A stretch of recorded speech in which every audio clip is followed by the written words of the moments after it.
મિત્રો હું સોશિયલ મીડિયામાં આવ્યો ને તે પછી મારી લાઈફ ઘણી ચેન્જ થઈ ગઈ.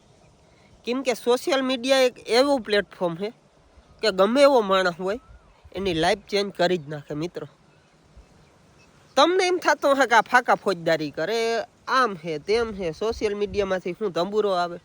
મિત્રો સોશિયલ મીડિયામાંથી રૂપિયો કમાવવો એ જ જરૂરી નથી, તમારું નામ બનાવવું ને એ જરૂરી છે. રૂપિયા તો આવે જ, એ હું તમને ના નથી કહેતો, પણ તમારું નામ બનાવવું ને એ જરૂરી છે. તમને 5 માણસ ઓળખે, તમે ક્યાંય બજારમાં નીકળો તો 5 માણસ તમને એમ કહે કે વાહ ગોવિંદભાઈ તમે ઓલા ને વિડીયો બનાવો, ત્યારે આમ અંદરથી છે ને આમ કંઈક છાતી આપણે આમ ફૂલી ઉઠે અને મજા આવે કે ભાઈ ખરેખર આ જે મેં મહેનત કરી ને એનું ફળ છે. એટલે મિત્રો સોશિયલ મીડિયા કંઈ ખરાબ વસ્તુ નથી, સારી વસ્તુ છે. અને સમાજમાં ઘણા વ્યક્તિ એવાય હોય કે જે તમને સલાહ દેતા હોય કે ભાઈ વિડીયા ના ઉતારે, ભૂંડા લાગી, આમ કોક માણસ આમ વાતું કરે, આમ વાતું કરે. પણ મિત્રો તમારા ઘેર કોઈ બાજરાનું બાચકું નાખવા આવવાનું નથી. એ તમારે જાતે ડિસાઈડ કરવાનું છે કે હું શું કરું મારા જીવન માટે, એ તમારે કરવાનું છે.